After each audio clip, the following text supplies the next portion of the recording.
नमस्कार, मैं हूं राज ठाकुर। स्वागत है आपका हरियाणा एनसीआर के इस बुलेटिन में।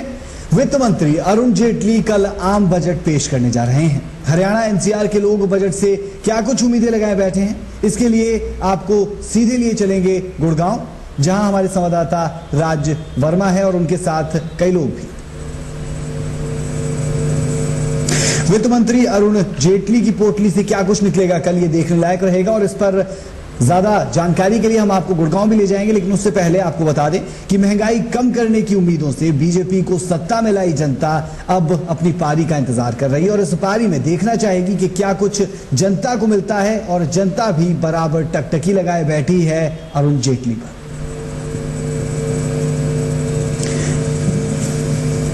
बजट पेश करेंगे। जेटली ने पहले आर्थिक सर्वे 2013-14 को संसद के पटल पर पेश कर दिया है। सर्वे में खराब मानसून की वजह से देश की अर्थव्यवस्था को मुश्किल दौर से गुजरता बताया जा रहा है। सर्वे के मुताबिक विकास दर 5.4 के बीच रहने की उम्मीद लगाई जा रही है। जीडीपी में भी कोई खासा बढ़ोतरी की संभावना नहीं जताई जा रही है। गुरुवार को पेश होने वाले बजट में राजकोषीय घाटा कम रहने की गुंजाइश लगाई जा रही है। राजकोषीय घाटा सकल घरेलू उत्पादन 4.1 रहने की संभावना जताई जा रही है। वित्तीय क्षेत्र में सुधार की उम्मीद लगाई जा रही है। आर्थिक विकास दर धीमी रहने की संभावना है।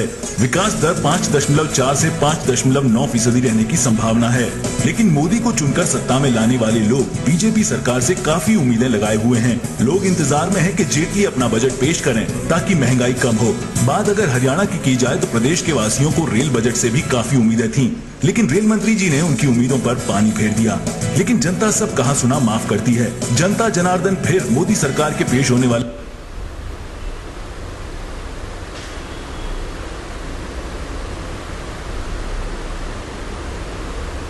राज आपने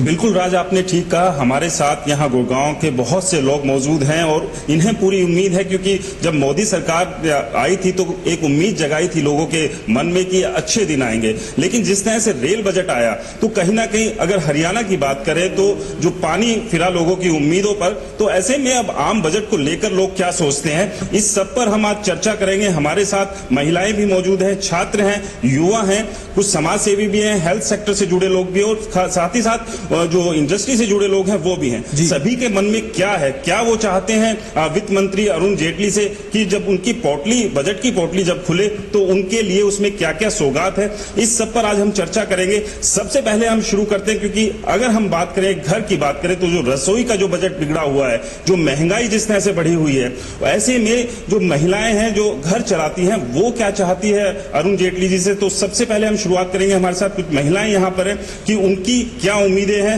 वित्त मंत्री अरुण जेटली जी से। सबसे पहले मैं आपका नाम। हाँ जी, रितु गोयल बोल रहे हैं, समाज से भी कम। कल आम बजट आना है जी, ऐसे में क्या उम्मीद रखते हैं कि जब ये आम बजट आएगा तो, क्योंकि महंगाई बहुत ज्यादा बढ़ गई है, रसोई का जो आपका बजट है वो कहीं ना कहीं हाथ से निकलता जा रहा है, तो क्या उम्मीदें रखे हुए हैं आप? हमें पूरी उम्मीद है कि जिस तरह मोदी जी ने वायदे किए थे तो वो किचन को औरतों का स्पेशली जरूर ध्यान रखेंगे, क्योंकि अगर किचन सही होगी तो कहीं ना कहीं स्वास्थ्य भी सुधरेगा। अगर कि महंगाई होगी तो चीज़ें ढंग से जब खाना पाना नहीं होगा तो फिर स्वास्थ्य की कैसे होगा। तो पूरी उम्मीद करते हैं कि महिलाओं की देखा रखी।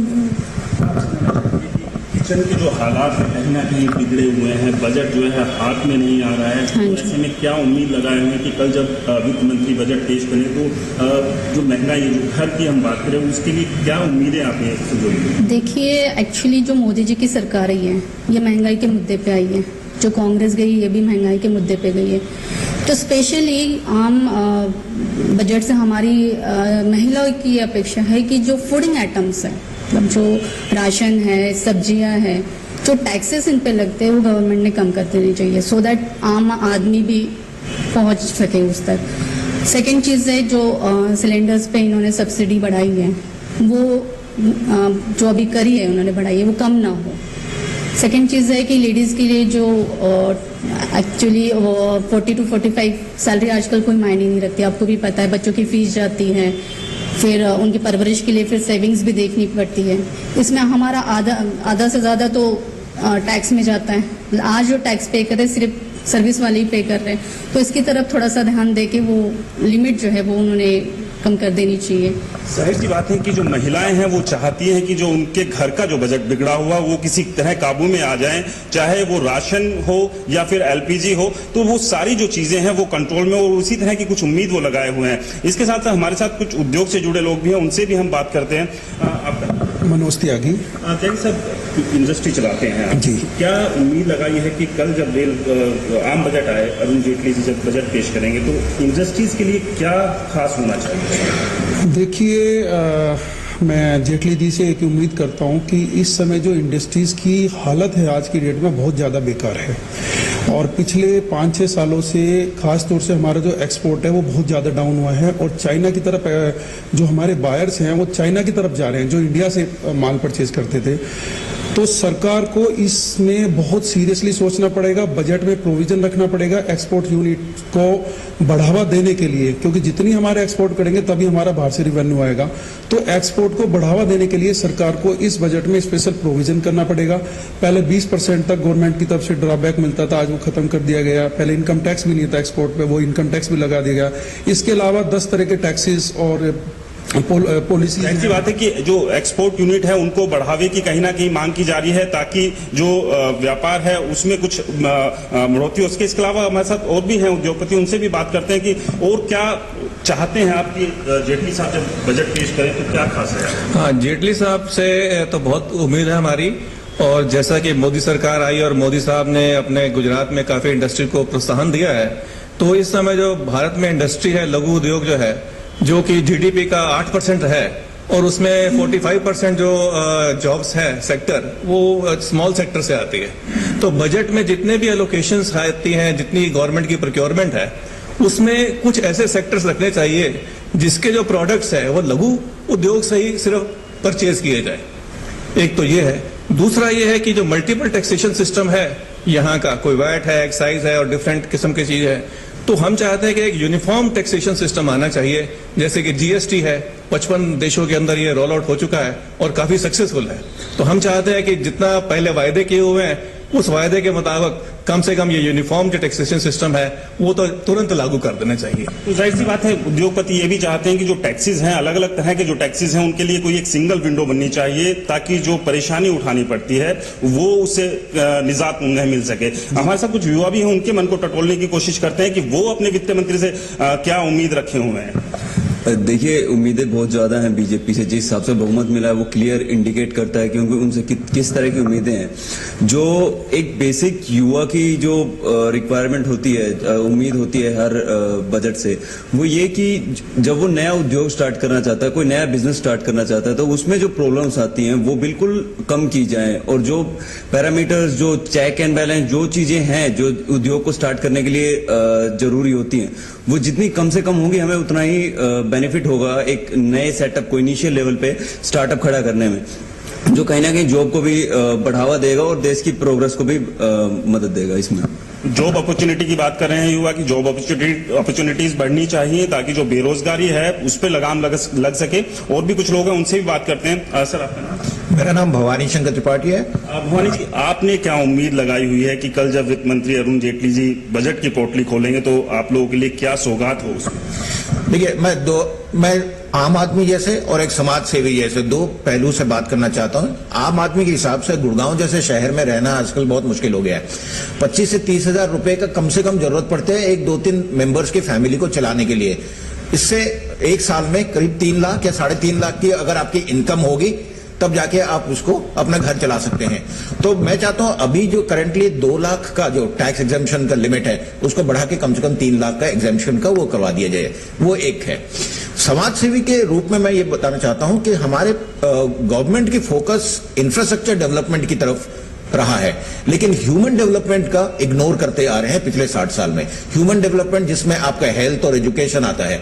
तो मैं चाहता हूं कि एजुकेशन के लिए इस देश में कोई इंसेंटिव ऐसा दिया जाए कि लोग एजुकेशन में इन्वेस्ट करें, छोटे छोटे लेवल पे एजुकेशन स्कूल्स वगैरह खोलें, प्रौढ़ शिक्षा केंद्र खोलें, जिस प्रकार से लोगों की मतलब एजुकेशन एक्सेस कर सके, पढ़ाई लिखाई कर सके। ये और दूसरा है कि हेल्थ हमारा प्राइवेटाइजेशन की ओर जा रहा है। सरकारी हेल्थ हमारा कम होते जा रहा है, फोकस कम होते जा बात रहा है। करेंगे। आपने एक अहम मुद्दा उठाया कि एजुकेशन की हम बात कर रहे थे कि एजुकेशन को भी बढ़ावा मिलना चाहिए। हमारे साथ स्टूडेंट्स भी हैं, उनसे पूछते हैं कि वो क्या चाह रहे हैं वित्त मंत्री से, क्या होना चाहिए।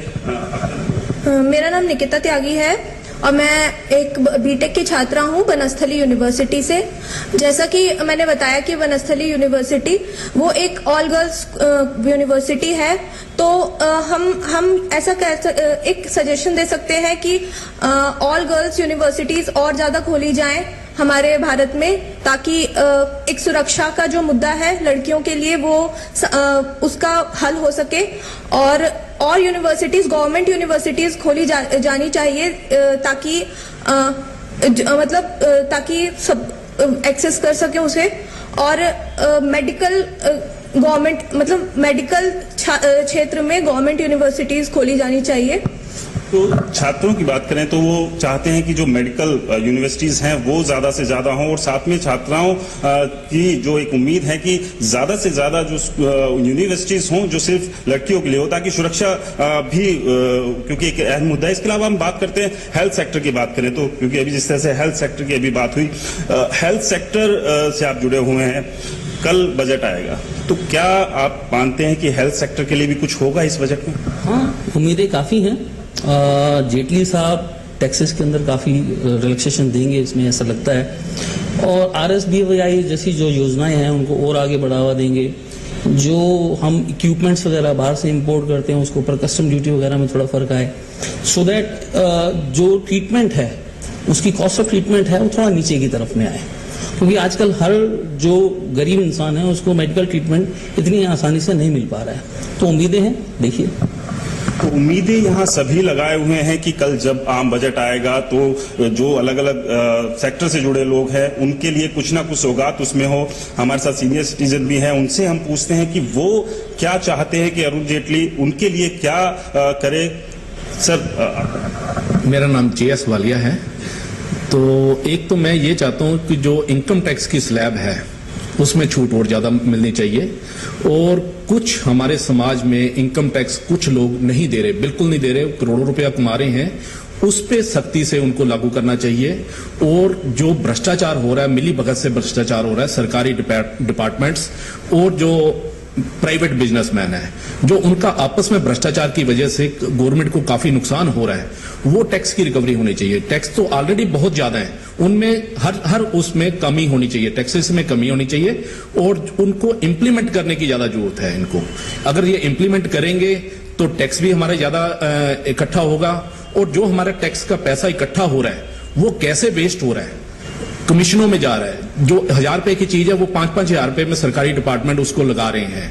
उधर इनको बहुत ज्यादा जरूरत है कि उस पे भी ये रोक लगाएं। टैक्स पेयर का जो पैसा है वो प्रॉपर इस्तेमाल हो, वो प्रॉपर इस्तेमाल नहीं हो रहा। हर जगह भ्रष्टाचार की वजह से बहुत ज्यादा रेट्स और रिश्वतें चल रही हैं। सब कहना है कि टैक्स जो है एक अहम मुद्दा है। एग्जेम्पशन की बात सभी लोग कर रहे हैं, टैक्स में होनी चाहिए। और सबसे बड़ी बात यह कि जो भ्रष्टाचार है, जो टैक्स नहीं लोग दे रहे हैं उनसे टैक्स वसूले, कुछ इस तरह की भी कवायद सरकार की तरफ से होनी चाहिए। हमारे साथ रियल एस्टेट से भी जुड़े हुए कुछ लोग हैं, उनसे भी पूछते हैं कि रियल एस्टेट की जो अभी हालत है, तो रियल एस्टेट के लिए वो लोग क्या चाह रहे हैं कि जब कल अरुण जेटली जी बजट पेश करें तो रियल एस्टेट को लेकर आप क्या सोचते हैं कि क्या रहे उसमें, ताकि रियल एस्टेट के व्यापार को भी कुछ नहीं। रियल एस्टेट गुड़गांव में एक आर्टिफिशियल तेजी की भी, मतलब जो आदमी नेसेसिटी है, जिस व्यक्ति को आज मकान की जरूरत है उनको मकान नहीं मिल रहे। एक माफिया पैदा है गुड़गांव के अंदर। एक व्यक्ति के पास 20-20, 30-30 फ्लैट हैं, जो नंबर 2 का। कुल मिला के मैं कहूंगा जो भ्रष्टाचार है आज की डेट में, जो हमारे देश में घुन की तरह लगा हुआ है, इस पर अगर अंकुश लगा दिया जाए तो मुझे लगता है कि आम आदमी के ये महंगाई भी कम होगी और आम आदमी को एक छत रहने के लिए मिलेगी। क्योंकि जो पैसा, जो नंबर 2 का जो पैसा है हमारे देश में, जो आज की डेट में गुड़गांव में लगभग 5 lakh flat ready to move है, और आप देखिए वो खाली पड़े हुए रियल एस्टेट में।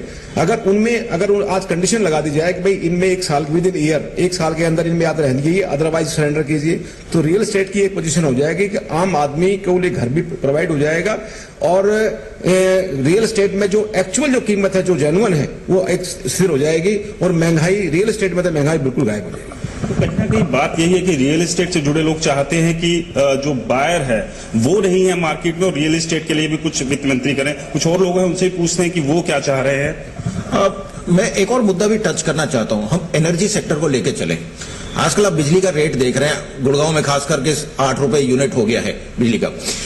इस केस में हम रिन्यूएबल एनर्जी को कितना प्रमोशन देते हैं, सोलर एनर्जी हो, विंड एनर्जी हो, कितना प्रमोशन देते हैं। आजकल एक सोलर पैनल अगर हम लगाना चाहते हैं, मकान के ऊपर लगाकर सोलर शुरू करना चाहते हैं, वो बहुत ही महंगा पैनल है जो अफोर्ड करना बहुत मुश्किल होता है। इसमें अगर टैक्स एग्जेम्पशन मिले या इसमें हम कम कर गए, पैनल्स वगैरह कम करें और रिन्यूएबल एनर्जी को प्रमोट कर पाए, तो हमारे देश के लिए तो कुल मिलाकर हर किसी को उम्मीदें जेटली की पोटली से, लेकिन क्या निकलेगा जेटली की पोटली में, ये देखने लायक रहेगा।